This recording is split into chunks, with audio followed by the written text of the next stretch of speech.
नमस्कार साथियों, गौरव ज्ञान धारा में आप सभी का स्वागत है। अब आवाज परफेक्ट आ रही होगी, है ना? चलिए, सही कर दिया है। शुरुआत के नमस्कार आप लोगों को मिले नहीं, लेकिन अब मिल जाएंगे।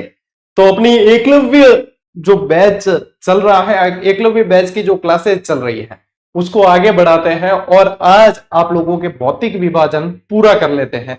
कल नया टॉपिक पढ़ेंगे। भौतिक विभाजन पूरा होने के साथ ही आपका भूगोल का बहुत बड़ा बोझ उतर जाएगा, क्योंकि सबसे बड़ा टॉपिक है ये और बड़े प्रश्न बनते हैं यहां से। ठीक है। और आप लोगों के लिए ऐतिहासिक सेशन जो इतिहास का लिया था, उसमें 2 लाख बच्चे देख चुके हैं। 2 लाख बच्चों का प्रेम मिल चुका है मात्र 48 घंटे में। तो और भी जो बच्चे हैं वो सभी उस सेशन को जरूर देखें, क्योंकि वो बहुत महत्वपूर्ण है आप लोगों के लिए। उसमें से देखो, लाइब्रेरियन एग्जाम के अंदर तुरंत ही प्रूफ मिल गए, 4-5 प्रश्न डायरेक्ट ही मिल गए। मैंने कहा ना, रिपीट होंगे ये प्रश्न, इसीलिए मैं लेकर आया हूं उसे। ऐसा ही सेशन आप थोड़ा सा और उस पर प्रेम दीजिए, फिर ऐसा ही सेशन एक और प्लान करते हैं।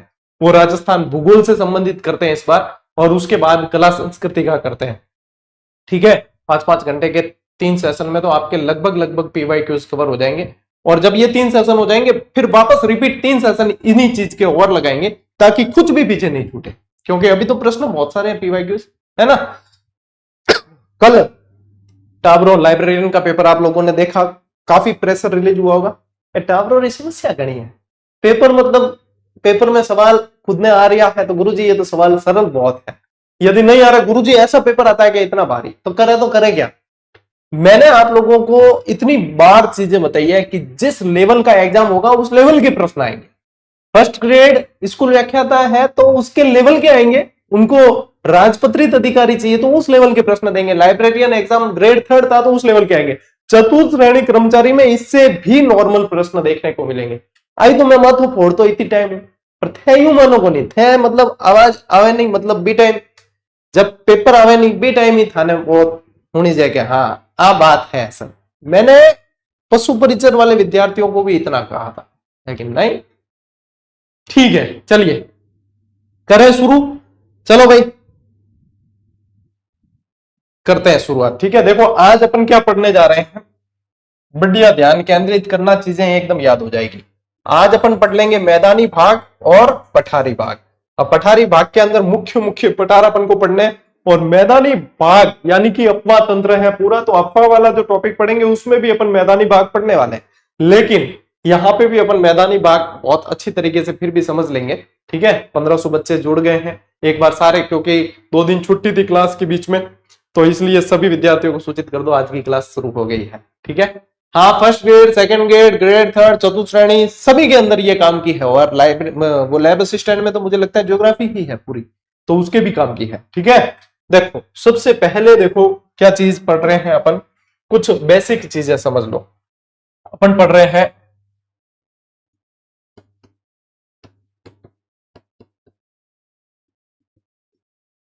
राजस्थान का पूर्वी मैदान। इसको पूर्वी मैदान ही कहा जाता है। क्यों कहते हैं?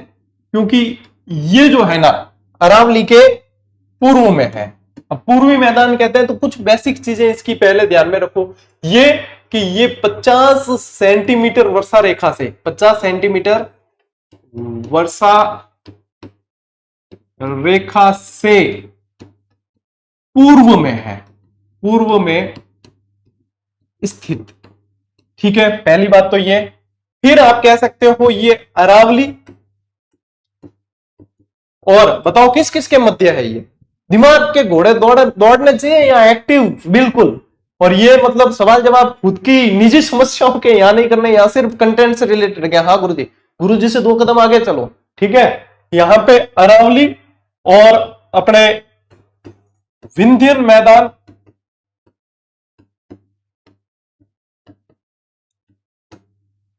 और पठारी भूभाग के मध्य स्थित है। समझ गए बात? ठीक है। और क्या ध्यान रखोगे?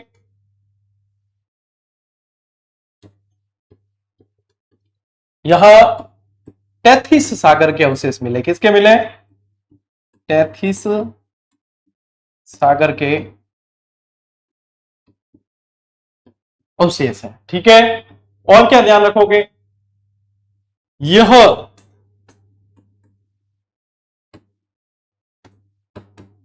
गंगा यमुना मैदान का भाग है। ये चीजें सीधी कूट बना के पूछी जाती है, तो अपने प्रश्न सही होना चाहिए।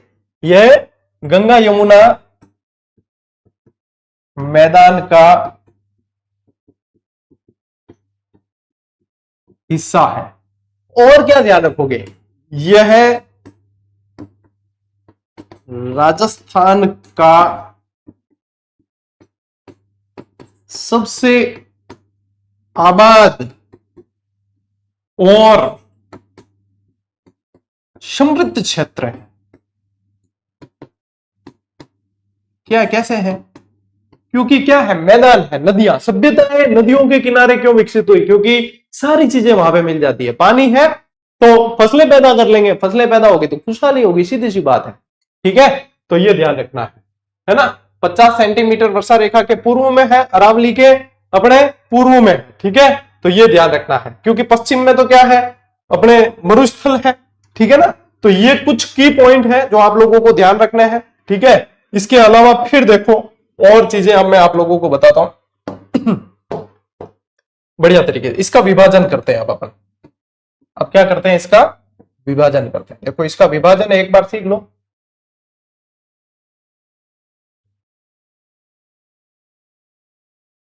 ठीक ठाक ब्रो, आनंद लो क्लास का, बिल्कुल क्लास में याद करके जानी चीजें। ठीक है, बाद में परेशान नहीं होना है। एक इसको ऐसा करते हैं, वैसे तो 4 भागों में है, लेकिन मैं आपको 3 में समेट कर बता देता हूं। आप उसको चाहे 4 में अलग अलग कर लेना फिर बाद में भली, आपकी सहूलियत के हिसाब से।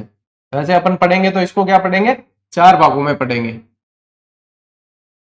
लेकिन मैं क्या है अपने बोर्ड के हिसाब से 3 भागों में आप लोगों को समेट कर बता देता हूं। ठीक है, अब देखो यहां पे इसको मैंने विभाजित कर दिया। पहले यहां पे मैं लिख देता हूं मैदानी भूभाग। ये मैं पहली बार बता रहा हूं किसी भी क्लास के अंदर, मैं ये पहली बार बता रहा हूं, तो आप लोग भी बना सकते हो इसको। साथ साथ में पेपर और पेन रखा करो पास में, चाहे रफ कॉपी में रफ ही बनाओ, चाहे राइटिंग की परवाह मत करो, लेकिन अपने को साथ साथ में बना देना है। ठीक है, तो सबसे पहले तो अपने को ध्यान रखना है माही का मैदान। ठीक है, माही का मैदान नंबर 1 बना दिया। दूसरी अपने ध्यान रखना है, इसको मैंने शामिल कर दिया, ये आप अलग अलग भी कर सकते हो, बनास बाणगंगा का मैदान। इसको मैंने शामिल कर दिया, आप अलग अलग कर सकते हो सहूलियत के हिसाब से। ठीक है, और इसको दे दिया अपन ने चंबल बेसिन। अब देखो बेसिन कहो या मैदान कहो ये एक ही बात है, इसमें भी कंफ्यूज होने की जरूरत नहीं है। क्या गुरुजी, वो तो मतलब थे बेसिन बता दियो और वो मैदान बता दियो, बेसिन का मतलब ही मैदान है, इसमें आप लोग चिंतित नहीं हुए। ठीक है, अब इसको वापस अपन 4 भागों में बांटते हैं, इसको वापस 4 भागों में, इसको कह देते हैं व्याघ्र घाट। ठीक है, नंबर 1। नंबर 2 अपन यहां पे इसको बांट लेते हैं 56 का मैदान, 56 का मैदान। नंबर 3 कह देते हैं अपन कांठल, और नंबर 4 मैं लिख रहा हूं यहां पे भाटी मैदान। वन लाइनर में भी नहीं दियोड़ो है भाटी मैदान, इन्हें नोट कर लीजो थे वन लाइनर के माए। ठीक है, और कल आप लोगों को मैं एक वीडियो बनाकर देने वाला हूं कि कोई भी पुस्तक आप पढ़ रहे हो उसी के अंदर नोट्स कैसे बनाना है, कि यदि अपने पास स्पेस ही नहीं है, हम चाहते तो बहुत है कि उसके अंदर हम लिखें सर, लेकिन ये कैसे लिखना संभव हो पाएगा कि बिल्कुल हमारे एक ही पुस्तक लास्ट में रामबाण साबित हो और हम उसका रिवीजन करें। तो मैं लगभग 11-12 बजे के करीब आप लोगों को ये एक शॉर्ट्स वीडियो बना के दूंगा, उसे देख लेना। नोट्स बनाना आप लोगों को आ जाएगा, वह करिश्माई तरीका आ जाएगा, क्योंकि मैं भी जैसे मेरी पुस्तकें अपडेट करता हूं तो मेरा तो रात दिन का काम है, तो मैं इसी तरीके से करता हूं। तो वो चीज आप लोगों को बताते कम है लोग, मैं बता दूंगा कि ये है भैया तरीका, तो उसको कल देख लेना। ठीक है, चलिए, तो यहां पे ये 4 मैंने यहां पे आप लोगों के लिख दिए, व्याघ्र घाट, 56 का मैदान, कांठल और भाटी मैदान। ठीक है, तो इसको ध्यान में रखना। अब इसको भी अपन बांट लेते हैं 4 भागों में। ठीक है, इसको भी, इसको एक कह देते अपन मेवाड़ का मैदान, और एक आ जाएगा आप लोगों के पीडमांट ठीक है। एक आ जाएगा आप लोगों के खेराड़ वाला क्षेत्र आ जाएगा, और एक आ जाएगा मालपुरा करौली। और यहां पे ज्यादा लोड लेने की जरूरत नहीं है, यहां पे सिर्फ एक ही आप रखो, बीहड़ क्षेत्र। क्या ध्यान रखो, बीहड़ क्षेत्र। सब कुछ इसके अंदर ही आएगा, सब कुछ इसके अंदर ही आएगा, ठीक है। अब देखो टावर, इससे क्या हो जाएगा, आप लोगों के मैदानी भाग पढ़ना बिल्कुल आसान हो जाएगा कि हाँ। अब देखो इसी को वागड़ के नाम से भी जाना गया, इसी को वागड़ के नाम से भी जाना गया। अब इसमें क्या ध्यान रखोगे, यहां बघेरों की संख्या अधिक है,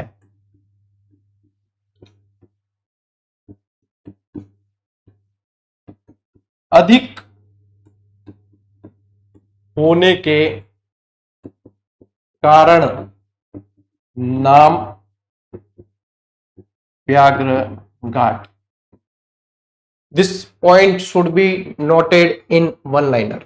इंग्लिश थोड़ी कमजोर है, लेकिन फिर भी समझ गए होंगे कि इसको भी वन लाइनर में नोट कर लेना है। देखो, एक बढ़िया शिक्षक वही है जो निरंतर खुद भी अपडेट रहे और छात्रों को भी अपडेट रखे। यदि एक शिक्षक के अंदर यह चीज आ गई कि भैया मैं तो समय सर्वा हो गया, मुझे पढ़ने की जरूरत नहीं है, मैं डेली पढ़ता हूं, मैं खुद भी और नई चीजें खोजता हूं, क्या एग्जामिनर भी खोजता है, तो ये वाली नई चीज है, इसको लिख लेना, ठीक है। यहां बघेरों की संख्या अधिक होने के कारण इसे व्याघ्र घाट कहा जाता है। अब इसमें क्या है, ये 56 गांवों का समूह होने के कारण, 56 गांवों का समूह होने के कारण। इसके अलावा यहां पे क्या ध्यान रखो कि बांसवाड़ा, प्रतापगढ़ भी लिख सकते हो, लेकिन बांसवाड़ा के आसपास लिख लेना, आसपास। अब देखो, माही सबसे ऊपर लिखा हुआ है, यानी कि माई नदी आप लोगों को अलग अलग बार बार लिखने की जरूरत नहीं है, ठीक है। माई नदी बार बार लिखने की जरूरत नहीं है। इसके अलावा यहां पे आप इसके लिए लिख सकते हो, इसे पुष्प क्षेत्र भी कहते हैं, इसे पुष्प क्षेत्र, लाट प्रदेश, पाताल प्रदेश, ये सारे इसके नाम है, ठीक है ना। ये भी इसको आप लिख सकते हो। इसके अलावा आप लोगों को ध्यान रखना है, यहां पे क्या ध्यान रखोगे, चावल, गेहूं, इनकी जो है फसल अच्छी पैदा होती है 56 के मैदान के अंदर, ठीक है। चावल, गेहूं, मक्का, इसमें भी गेहूं स्पेशल अपन देखेंगे ना, वो फिर आप लोगों के भाटी मैदान में चला जाएगा। अब कांठल क्या है, कांठल कहा जाता है माही का किनारा। क्या होता है, माही का किनारा होता है। और इसमें स्पेशल पहले प्रतापगढ़ लिखना, प्रतापगढ़ बांसवाड़ा वाला क्षेत्र, इसको कहा जाता है कांठल, ठीक है। कांठल का ताजमहल भी कहा जाता है काका जी की दरगाह को, ठीक है। काका जी की दरगाह को कांठल का ताजमहल भी कहते हैं, ये आप लोगों को मैंने बता रखा है। अब ये जो नई चीज आई है आप लोगों के, इसमें स्पेशली एक ही चीज आप लोगों को ध्यान रखनी है कि यहां पे है ना, गेहूं की पैदावार बहुत ज्यादा होती है, इसे गेहूं की अधिक पैदावार। और दूसरी चीज यदि ध्यान रख लो तो ये ध्यान रख लेना, सोम, माही और जाखम के मध्य का क्षेत्र है, यानी कि बेणेश्वर वाली चीज आप लोगों के, बेणेश्वर धाम वाली इस भाटी मैदान के अंदर आ जाएगा, ठीक है। तो ये चीज बेटा चारों मैंने देखो अलग अलग कलर यूज करके आप लोगों के लिए बनाया है, ताकि आप लोग अच्छी तरीके से इसे याद कर सको, ठीक है। चलो,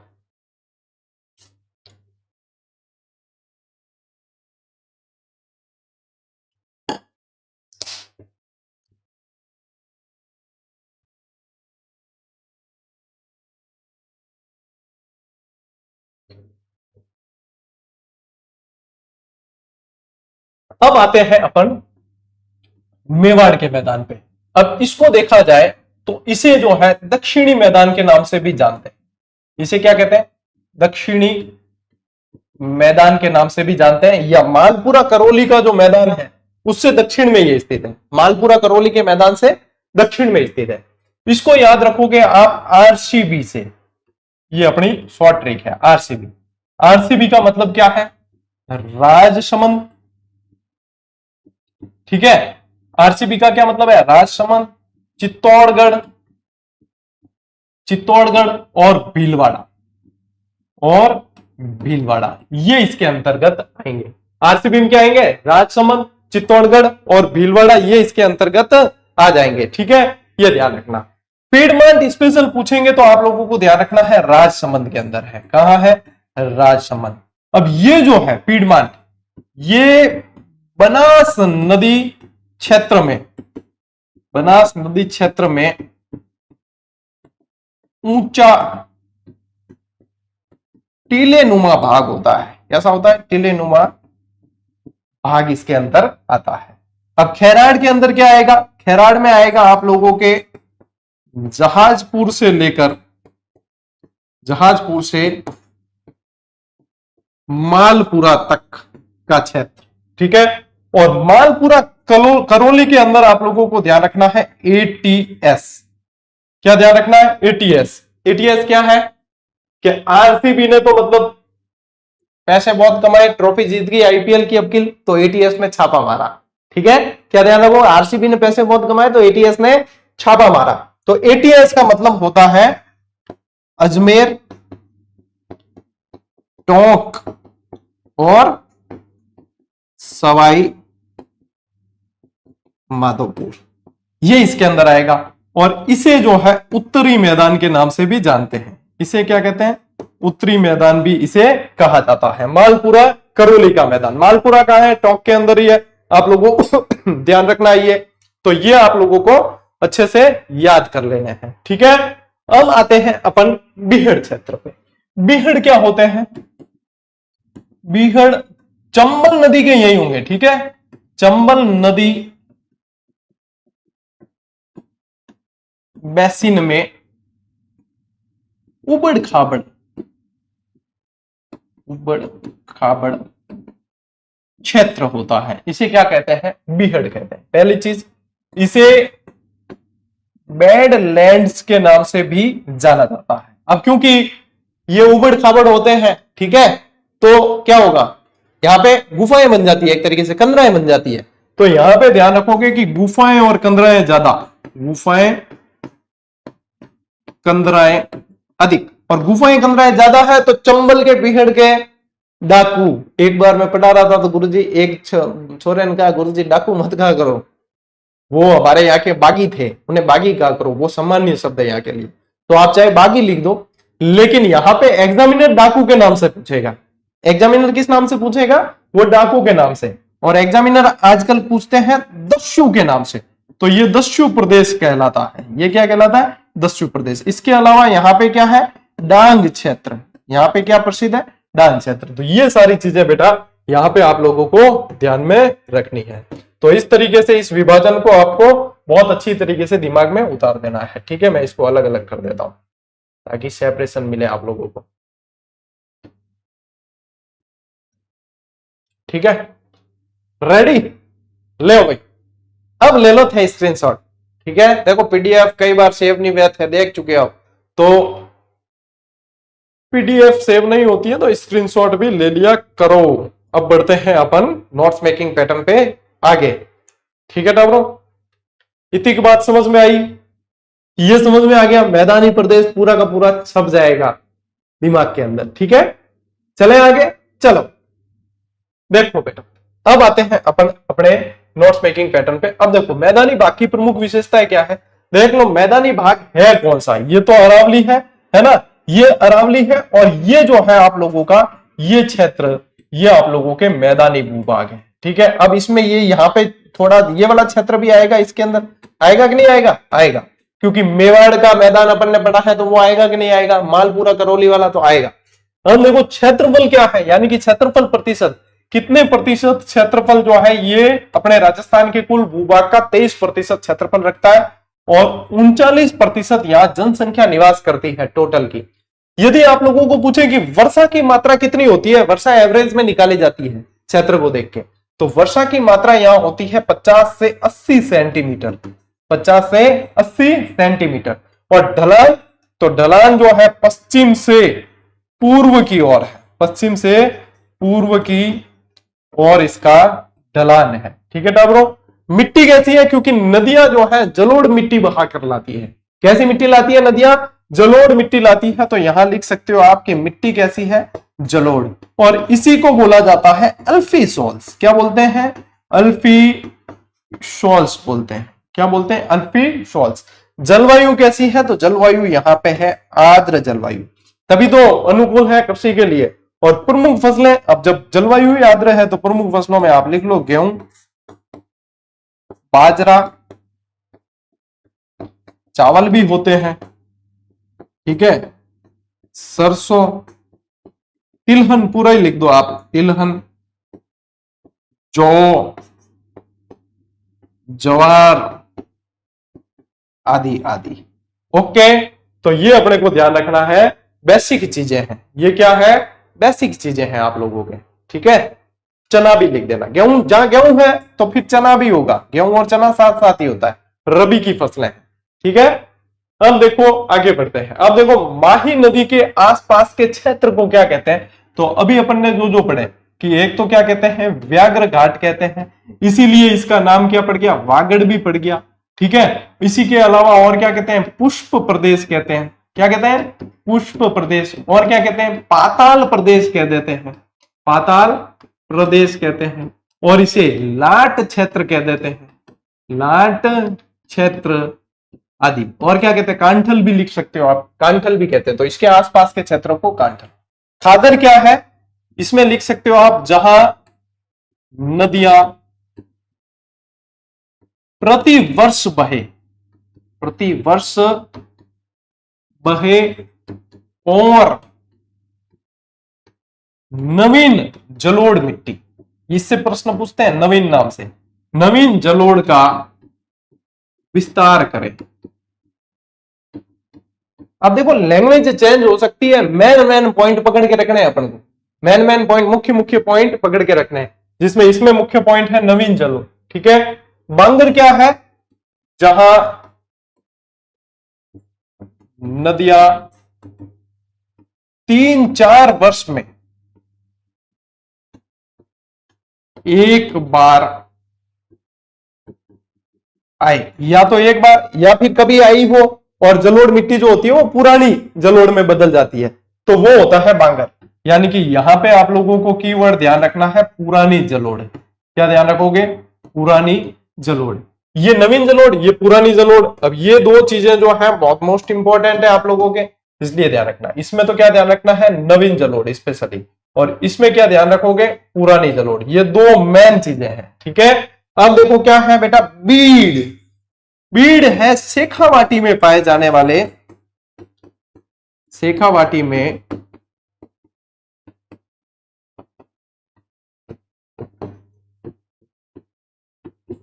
घास के मैदान, ठीक है। एक और चीज बताऊं, यहां पे लिखा हुआ नहीं है, उसको कह देते हैं रोही। कि रोही क्या? बताओ किसको याद है रोही? मैं तो अभी बता ही दूंगा, आप लोग बताओ, क्योंकि आप लोग में से कई लोग ऐसे हैं जो पुराने सचिन तेंदुलकर हैं, बहुत सारी सेंचुरी मार चुके हैं, नर्वस 90s के शिकार हुए हैं, तो आप लोगों को पता है, ये चीजें आपको आनी चाहिए। बताओ, मैं तो बता ही दूंगा। तोरावाटी बताओ, तोरावाटी है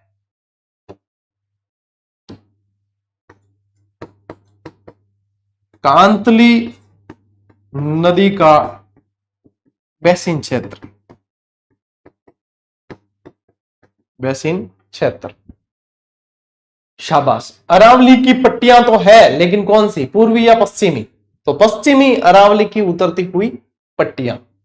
रोही क्या है?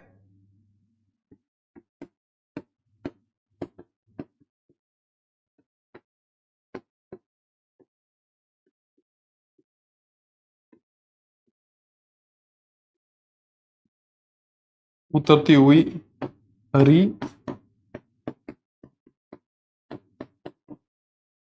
पट्टियां। अब बिहड़ या उत्खात भूमि, तो इसमें आप चंबल नदी का जिक्र अवश्य करें। चंबल नदी से निर्मित क्या कहेंगे? उबड़ खाबड़, उबड़ खाबड़ क्षेत्र। यहाँ टावरो ध्यान रखना पड़ी अपन। चंबल नदी से निर्मित है, इसीलिए तो कहा जाता है चंबल के डाकू। यहां तो नहीं क्या लूणी के डाकू, कभी हुणी हो गए क्या लूणी के डाकू नहीं कहेंगे, बनास के डाकू कौन कहे, गंगा के डाकू नहीं, चंबल के डाकू, क्योंकि चंबल में बीहड़ क्षेत्र है, पुलिस पड़ती है पीछे और डाकू क्या, डाकुओं के पास घोड़े होते थे, इधर से घुस जाता है, पुलिस आखिर में गाड़ी कहां तक भागेगी है, घोड़ों के आगे गाड़ी कुछ भी नहीं। तो इसलिए चंबल के डाकू जो है बागी बहुत प्रसिद्ध हुए हैं, इसका स्क्रीनशॉट आप ले लो। चंबल के डाकू के कारण ही इसे दस्यु प्रदेश के नाम से एक बार आया था, आरएस मेंस में सवाल आया था, दस्यु क्षेत्र क्या है, तो उसमें पूरा समझाना था।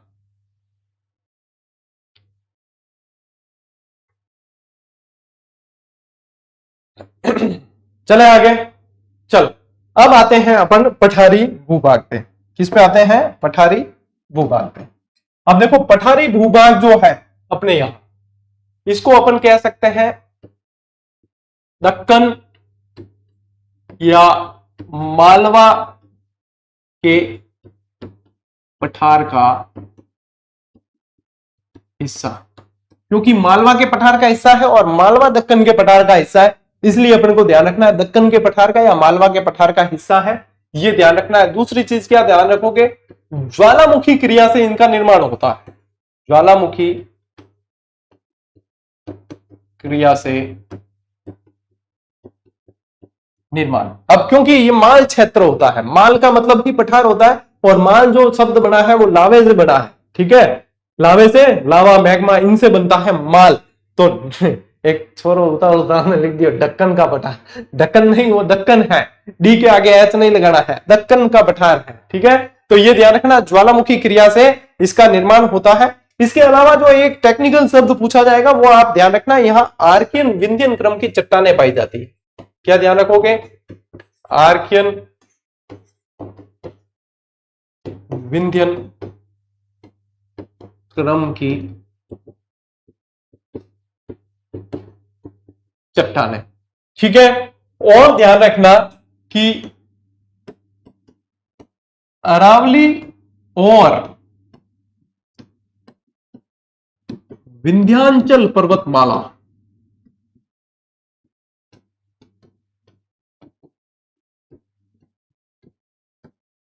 संक्रांति प्रदेश है, ये क्या है, संक्रांति प्रदेश, यानी कि किसी दो चीजों के बीच में कोई क्षेत्र आ रहा है तो उसे संक्रांति प्रदेश कहा जाता है। जैसे आप लोगों को यह भी पूछ सकते हैं कि पश्चिमी मरुस्थल और अरावली के मध्य का संक्रांति प्रदेश कौन सा है, तो फिर आएगा आपके अर्ध शुष्क मरुस्थल। तो इस तरीके से ध्यान रखना, और इसमें तो ये स्पेशली पूछते हैं, ये अरावली और विंध्यन वाला स्पेशल पूछते हैं, विंध्याचल और अरावली के मध्य संक्रांति प्रदेश है, और यहाँ पे great boundary fault Bundi Sawai Madhopur, यहाँ पे ग्रेट बाउंड्री फोल्ट भी पाया जाता है, महांत सीमांत भ्रंश जिसे बोला जाता है, वो भी ध्यान रखना। तो यहाँ पे क्या क्या और क्या ध्यान रखोगे, ग्रेट बाउंड्री फोल्ट जीबीएफ, यानी कि महान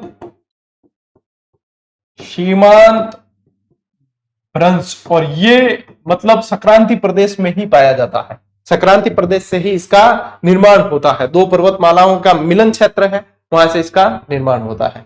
कल इंडिया ज्योग्राफी वाला एक सवाल भी आया था लाइब्रेरियन में कि अपने मिलन क्षेत्र पूछा था, पश्चिमी घाट और पूर्वी घाट की पहाड़ियां कहाँ मिलती है, नीलगिरी की पहाड़ियों में मिलती है। जो आप लोगों को सेकंड ग्रेड की वन लाइनर दी है ना, उसमें विश्व भारत वाली अलग वॉल्यूम दिया, उसमें सीधी लाइन लिखी हुई है, बहुत काम की चीज है वो, और जो नहीं पढ़ रहे वो कहीं ना कहीं कुछ ना कुछ चूक रहे हैं, ये मैं आप लोगों को कह सकता हूं। अधिकांश वरिष्ठ अध्यापक की तैयारी करने वाले बच्चे पढ़ ही रहे हैं, लेकिन ये अंतिम 2 महीने में ही वो सबसे ज्यादा असर करेगी, तो पढ़ लेना, ठीक है।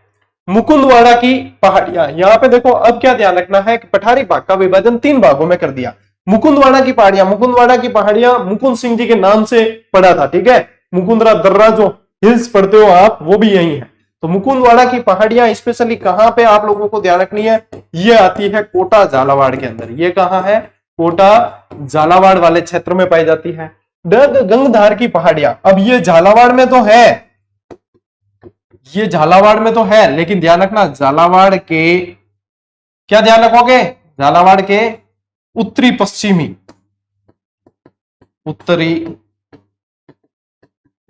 मुख्य ध्यान रखना, उत्तरी पश्चिमी भूभाग वाला क्षेत्र।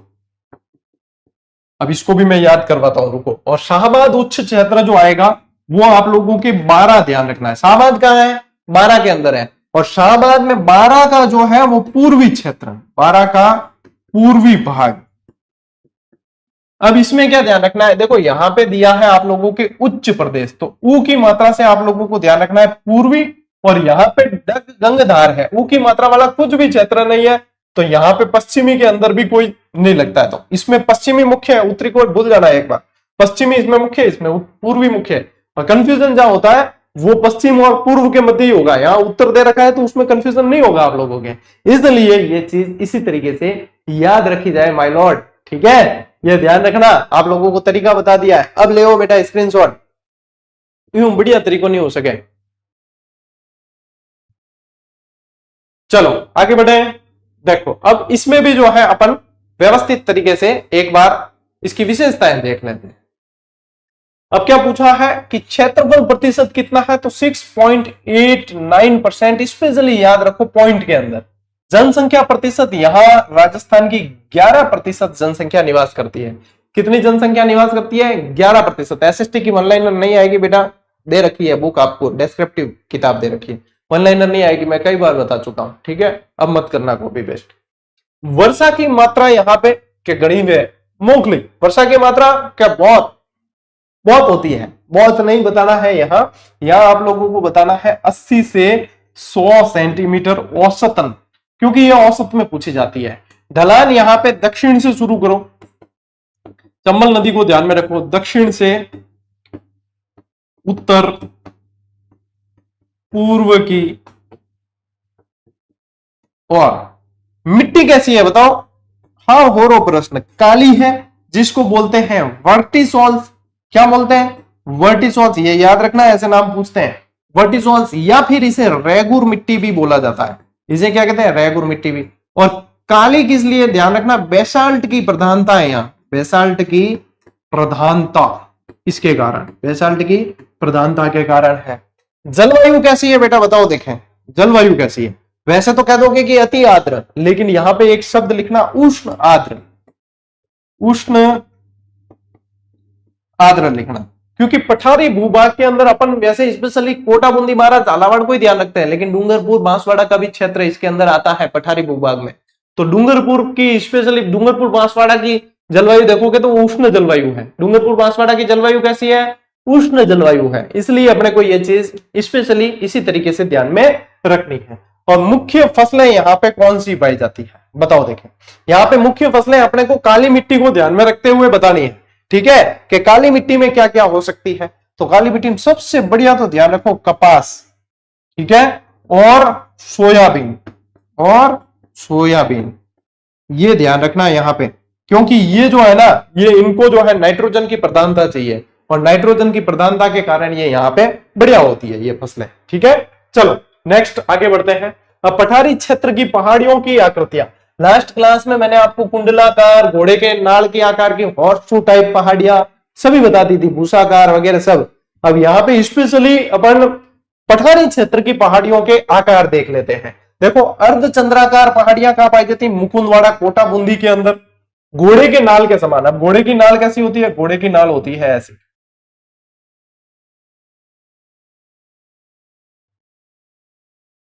यहाँ वह घोड़े की नाल, और ऐसे कील ठोकी जाती है बीच बीच में, ठीक है? ऐसी पहाड़ियां होती है। वो कहाँ है? वो रामगढ़ 12 के अंदर, स्पेशली रामगढ़ को पूछते हैं, ठीक है?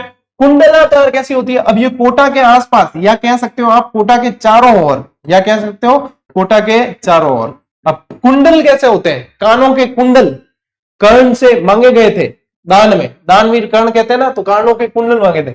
तो कुंडलाकार में आप ऐसे ध्यान रख सकते हो, ये जो है गोलाई इसकी ज्यादा हो जाती है, कुंडलाकार इस तरीके से। घोड़े की नाल की तो देखो ऊपर से ऐसे खुली रहेगी, लेकिन कुंडलाकार जो है वो इस तरीके से रहेगी। तो ये ध्यान रखना यहाँ पे ये आकृतियां। अब ये जो है ना, ये घोड़े के नाल के समान जो आकृति है, इसको एग्जामिनर इस नाम से भी पूछता है, हॉर्स शू टाइप ऐसे लिख देता है। इंग्लिश में भी लिखा मिले तो कोई दिक्कत नहीं, तो हॉर्स शू टाइप वगैरह इस तरीके से भी पूछते हैं। सर्पाकार सेंद्रा के अंदर है, ठीक है, ध्यान रखना। चलिए स्क्रीनशॉट ले लो भाई, आगे बढ़ते हैं। अब ये सबसे मेन है जो एग्जामिनर के नजरों में सबसे ज्यादा रहता है और सबसे फेवरेट यहां से प्रश्न बनाए जाते हैं। ये राजस्थान के प्रमुख पठार है जो आपको जीजीडी फैक्ट के माध्यम से भी दिए थे, ध्यान से देख लेना, यहां से बहुत सारे प्रश्न आते हैं। ठीक है, अब देखो सबसे ऊंचा पठार पूछे। आप देखो अपन ने यहाँ पे पठारी क्षेत्र पढ़ा, इसके भूभाग का विभाजन देखा, तो यहाँ पे मुकुंदवाड़ा की पहाड़ियां देखी, डग गंगाधार और शाहबाद देखा है। यानी कि अपन ने क्या देखा है, अपन ने दक्षिण पूर्वी पठार देखा है। क्या देखा है? दक्षिण पूर्वी पठार। लेकिन पठारी भूभाग में सबसे ऊंचा पठार तो सिरोही के अंदर है, वो भी दो सबसे ऊंचे पठार है सिरोही में। बैथोलित चट्टाने और है, बैथोलित आकृतियां ज्वालामुखी क्रिया से बनती है। मैंने ज्वालामुखी भी पढ़ा रखे हैं अपने इसी चैनल पे, सर्च करके देख लेना। ठीक है, बैथोलित, फैथोलित, बैकोलित, बहुत सारी आकृतियां बनती है। तो ये जो है ऊड़िया का पठार राजस्थान का सबसे ऊंचा पठार है। ऐसा देखने में प्रतीत होता है जैसे कि उड़ रहा है, इतना ऊंचा है। ठीक है, तो इसको कहते हैं ऊड़िया का पठार। 1360 मीटर ऊंचा है। एक बार प्रश्न पूछा कि आबू के पठार से कितना ऊंचा है, तो आबू का पठार है 1200 मीटर और उससे 160 मीटर ऊंचा है। मतलब एग्जामिनर घुमा फिरा के पूछता है, उसके पास में ज्यादा प्रश्न बनाने को है नहीं वैसे। और राज्य का सबसे ऊंचा पठार है। ठीक है, भोराट का पठार आप लोगों को बहुत अच्छी तरीके से मैंने मैप पर समझा रखा है अपने इसी एकलव्य बैच की क्लास में। भोराट और भोमट में क्या अंतर है, क्या डिफरेंसेस है, कौन सा उत्तर में, कौन सा दक्षिण में, वो भी आप लोगों को बताया था। तो ये ध्यान रखना है अपने को। ये कहा है गोगुंदा से कुंभलगढ़, यानी कि आप क्या कह सकते हो, ये है उदयपुर। ठीक है, और राजसमंद के मध्य है। राजसमंद, कुंभलगढ़ कहाँ है? राजसमंद, उदयपुर के मध्य है। ये पूछा था एक बार कि भोराट के पठार की ऊंचाई कितनी है, तो टावर 1225 मीटर है, किलोमीटर नहीं, 1225 मीटर है। ये पूछा गया प्रश्न है, ये पूछा गया प्रश्न है। और क्या पूछ सकते हैं भोराट के पठार से? ये तीन बातें पूछ सकते हैं। राज्य का दूसरा सबसे ऊंचा पठार है, अरब सागर और बंगाल की खाड़ी के मध्य जल विभाजक का कार्य करता है, और सबसे ऊंची चोटी इसकी जरगा पर्वत है। इसकी सबसे ऊंची चोटी जरगा पर्वत है। अब अपन ने ये तो गुरु से जरा दिल लगा के आशा रखो, ये भी पढ़ा था, गुरु से जरा दिल लगा के आशा। वहां पे जो है पर्वत चोटी पड़ी थी अपन ने। अब यहाँ पे यदि आप लोगों को ध्यान रखें, देखो तीसरा सबसे ऊंचा पठार आबू का है, यानी कि सबसे ऊंचे पठारों के अंदर टॉप तीन के अंदर से दो जो है माउंट अपने सिरोही के अंदर है। अब इसमें मान लो कि ये प्रश्न भी नहीं पूछे और एग्जामिनर को कोई नया ही पूछना हो, तो क्या पूछेगा? तो बता दूं क्या आपको? है एग्जामिनर देगी तो बता दे दे, प्रश्न दे तो बढ़िया, ये अपार दे क्यों तो कोई दिक्कत नहीं है। इसके अंदर पूछेगा कि बोराट के पठार की दूसरी सबसे ऊंची चोटी कौन सी है, तो आपको ध्यान रखना सायरा पर्वत। ठीक है, दूसरी ऊंची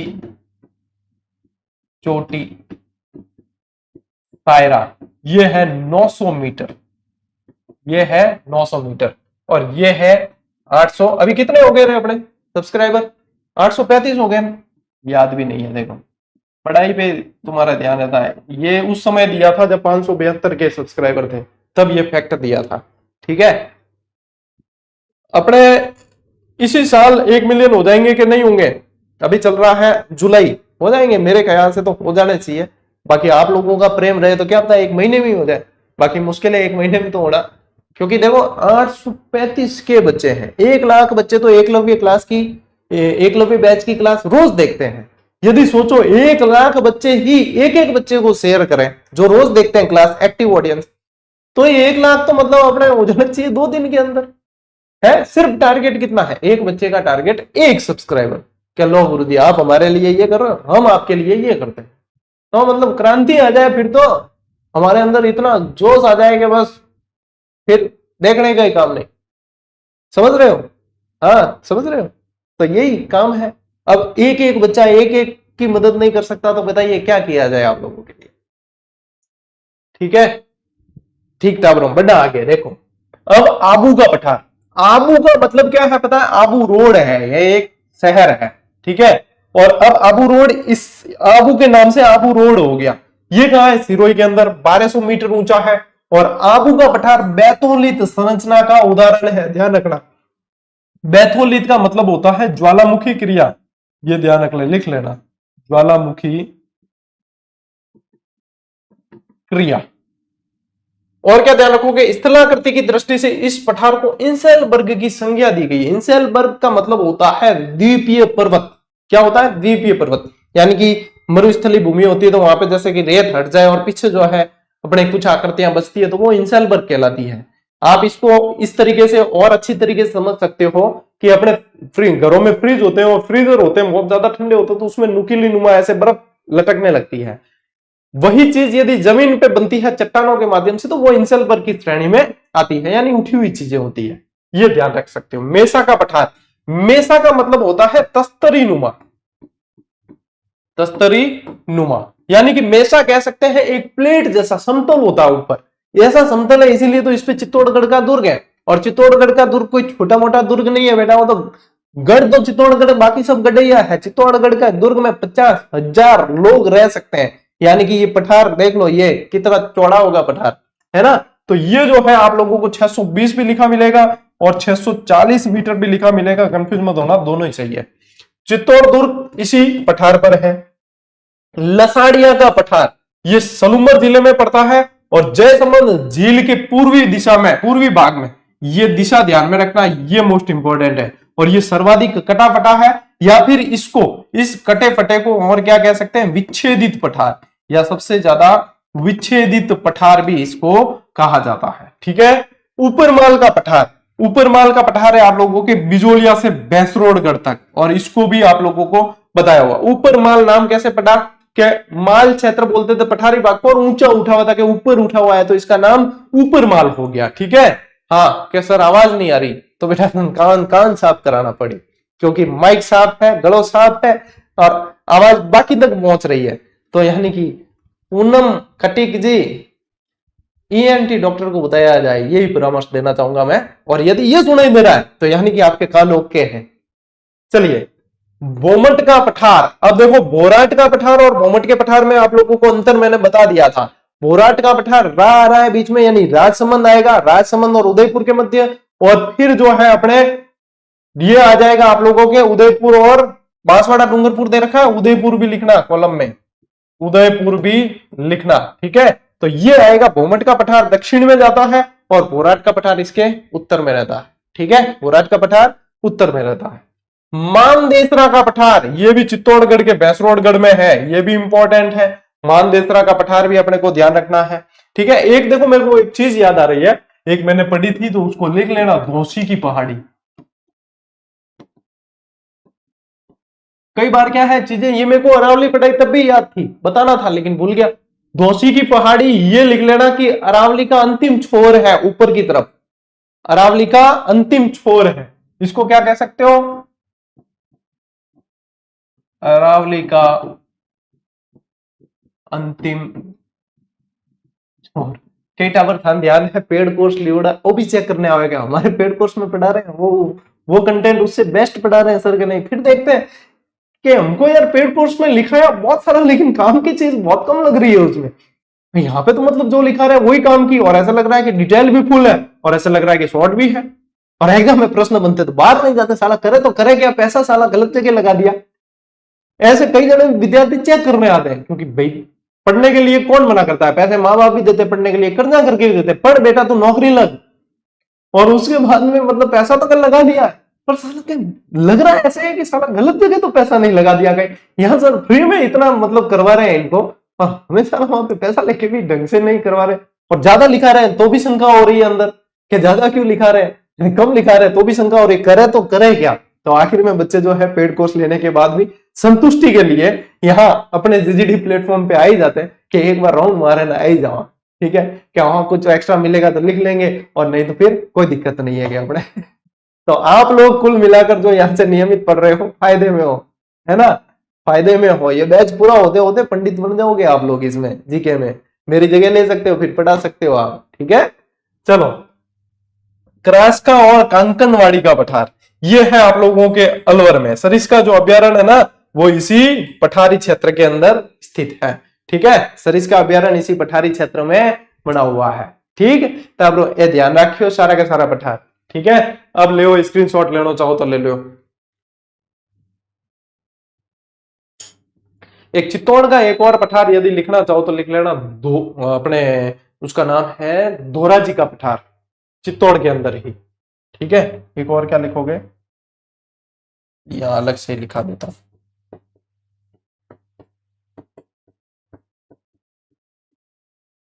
ये कहाँ है? चित्तौड़। अब मान लो किसी को ये दोषी की पहाड़ी नहीं लिखाई, तो कहे यार हमें तो लिखा ही नहीं, सर ने लिखा दी, ये भी समस्या। और लिखाई अगर किसी को पेड कोर्स में, तो फिर ये समस्या कि सर ने नहीं लिखाई, यानी कि इंपॉर्टेंट नहीं हो गया, हमें साला क्यों लिखाई है। तो बहुत सारी समस्या है जीवन में। जीवन में यदि कुछ है तो भी समस्या है, कुछ नहीं है तो भी समस्या है, ठीक है। और समस्याओं का से निजात पाना यानी कि संतुष्टि प्राप्त करनी है, तो फिर वो जीडी है। चलो, तो ये ध्यान रखना, दोराजी का पठार भी आपको ध्यान में रखना है। ले बेटा, स्क्रीनशॉट ले सको। चलो, अब आते हैं अपन प्रश्नोत्तरी पे। क्या भाई, अब अपन ने पढ़ लिया है ये टॉपिक पूरी तरीके से, अब प्रश्न देख लेते हैं कि अपने प्रश्न बन रहे हैं कैसे। और आप लोगों के चतुश्रेणी वाले तो नीला लहर हो जाएगी, रेड थर्ड वालों के भी दिक्कत नहीं है, क्योंकि ये प्रश्न आप लोगों को जो मैं प्रश्न बता रहा हूं ना, वो ही छप जाएंगे इनमें से, ठीक है। देखो क्या है, मारवाड़ के मैदान को मेवाड़ के उच्च पठार से अलग करने वाला पहाड़ी क्षेत्र कौन सा है? मारवाड़ को मेवाड़ से अलग करने वाला यानी कि बीच में क्षेत्र कौन सा आएगा? मेरवाड़ आएगा। कौन सा आएगा आप लोगों के? मेरवाड़ा आएगा। तो यहां ध्यान रखना, मेरवाड़ा की पहाड़ियां आप लोगों के इसमें उत्तर आएगा। नेक्स्ट देखो, सलुम्बर से जयसमंद झील तक विस्तृत, यानी कि सलुम्बर जिला और जयसमंद झील। तो अभी आप लोगों को बताया सर्वाधिक कटाफटा और विच्छेदित पठार कौन सा है? लसाड़िया का पठार, सही है उत्तर। नेक्स्ट प्रश्न देखो, पीडमांत का मैदान किस नदी बेसिन में है? अब पीडमांत का मैदान आप लोगों को मैंने क्या बताया कि राजसमंद में है। कहां है? राजसमंद। और राजसमंद कौन सी नदी बेसिन क्षेत्र का हिस्सा है? तो राजसमंद है आप लोगों के बनास नदी बेसिन क्षेत्र का हिस्सा। प्रश्न बनाने को एग्जामिनर से भी बना सकता है कि पीडमांत के पठारी क्षेत्र में कैसी मिट्टी पाई जाती है? तो भूरी मिट्टी, क्योंकि बनास नदी के जो क्षेत्र है वो भूरी मिट्टी वाला क्षेत्र है, तो कैसे भी बड़े अपने गलत नहीं होने चाहिए। नेक्स्ट देखो, राजस्थान का कौन सा भौतिक प्रदेश खाद्यान्न का कटोरा कहलाता है? क्या पूछा है? खाद्यान्न का कटोरा कहलाता है। अब यहाँ पे यदि जिला पूछते, मेरी बात को समझना, यहाँ पे यदि जिला पूछते तो आप श्री गंगानगर करके आते, लेकिन क्या पूछा? कौन सा भौतिक प्रदेश, यानी कि पूरा भौतिक प्रदेश पूछा है, तो मैदानी क्षेत्र है, तो क्या आएगा? पूर्वी मैदानी प्रदेश आएगा। क्या आएगा? पूर्वी मैदानी प्रदेश, ठीक है। नेक्स्ट देखो, माल खेराड़ का पठार, क्या पूछा है? माल खेराड़। अब इतो तो थे भूलो ही कौन, क्योंकि खेराड़ अलग बता दियो, माल खेराड़ अलग बता दियो। अब बताओ माल खेराड़ में कौन सा आएगा? सरिस्का, गोगुना, कुमलगढ़, ये, या मालपुरा से जहाजपुर? तो जहाजपुर से मालपुरा कह दो या मालपुरा से जहाजपुर कह दो। चित्तौड़गढ़ का किला किस पठार पर है? अब तुम्हें तो ऊंचाई भी याद होनी चाहिए, 620 या 640 मीटर बताया सर ने। और ये कैसा है? मेसा का पठार है। ये कैसा, ये कौन सा है? मेसा का पठार। गोगुंदा से कुंभलगढ़ के मध्य स्थित पठार क्या कहलाता है? अब बताओ, गोगुंदा यानी उदयपुर, कुंभलगढ़ यानी राजसमंद, तो ये क्या कहलाएगा? रा यानी राठ, राठ यानी बोराट, और याद ही वही टाबरो, ठीक है, बोराट का पठार। नेक्स्ट देखो, महान सीमांत भ्रंश आया प्रश्न, ग्रेट बाउंड्री फॉल्ट जिसे कहा जाता है, इसका विस्तार कहां से कहां तक है, यानी कौन से जिलों में? तो इसका विस्तार है सवाई माधोपुर, बूंदी, चित्तौड़गढ़, ठीक है। ये संक्रांति प्रदेश के अंदर पड़ता है। ये कैसे पड़ता है? संक्रांति प्रदेश के अंदर पड़ता है। नेक्स्ट देखो, अर्धचंद्राकार पहाड़ियां निम्नलिखित में से कहां पाई जाती है? बताओ। देखें, अर्धचंद्राकार आप लोगों को बता दी, इनमें से कहां मैच हो रही है? कोटा, बूंदी और झालावाड़, कोटा, बूंदी और झालावाड़। नेक्स्ट प्रश्न देखो, अरावली और विंध्याचल पर्वतमाला को जोड़ने वाली कड़ी अर्थात अरावली और विंध्याचल के मध्य स्थित भाग कौन सा है? तो पठारी भूभाग है। कौन सा है? हाडोती प्रदेश, ठीक है, क्योंकि इसमें कोटा, बूंदी, बारा और झालावाड़ विशेष रूप से आते हैं, तो ये आएगा आप लोगों के हाडोती प्रदेश। क्या पूछा है यहाँ? अरावली और विंध्याचल पर्वतमाला के मध्य संक्रांति प्रदेश के अंदर आता है, ये आपके हाडोती प्रदेश आएगा। नेक्स्ट देखो, अपने बैसरोडगढ़ से बिजोलिया तक, बैसरोडगढ़ से बिजोलिया तक कौन सा पठार है? तो ये आ गया ऊपरमाल का पठार। कौन सा? ऊपरमाल। और इसी के साथ ये रही आप लोगों के वे चीजें जो विद्यार्थियों के नोट्स बनाने तक की शंका को समाप्त कर चुकी है, और ये क्लास भी अपनी अब समाप्त हो चुकी है। तो बढ़िया तरीके से मैंने क्या कहा आप लोगों को, यदि 1 लाख बच्चे तो ये एकलव्य बैच की क्लास रोज देखते हैं लगभग, ये 1 लाख बच्चे एक एक सदस्य को भी जोड़े तो अपना परिवार बहुत जल्द 1 मिलियन का हो जाएगा। और ये टारगेट अब मेरा नहीं, आप लोगों का है। मेरा टारगेट तो है कि बच्चों को डेली बेस्ट से बेस्ट क्लास देनी है, बच्चों को बेस्ट लेखनी वाली पुस्तकें देनी है, और बच्चों को बहुत कम कीमत पे सर्वश्रेष्ठ टेस्ट सीरीज देनी है। तो तो मैं मेरे टारगेट के लिए पूरी तरीके से डेडिकेटेड हूं। आप लोगों का टारगेट है कि अपना ये जीजीडी परिवार है ये बहुत जल्द 1 मिलियन एम लगना चाहिए और अपना गोल्डन बटन आना चाहिए। तो ये टारगेट आप लोगों का है, जितने जल्दी पूरा होगा तो आपका ही जो है साथ है भैया, आप लोगों के भरोसे ही है हम तो। चलिए आज की क्लास में साथियों इतना ही, अब मिलते हैं अपन अगली क्लास में, अगले सेशन में। तब तक के लिए राम राम, जय हिंद।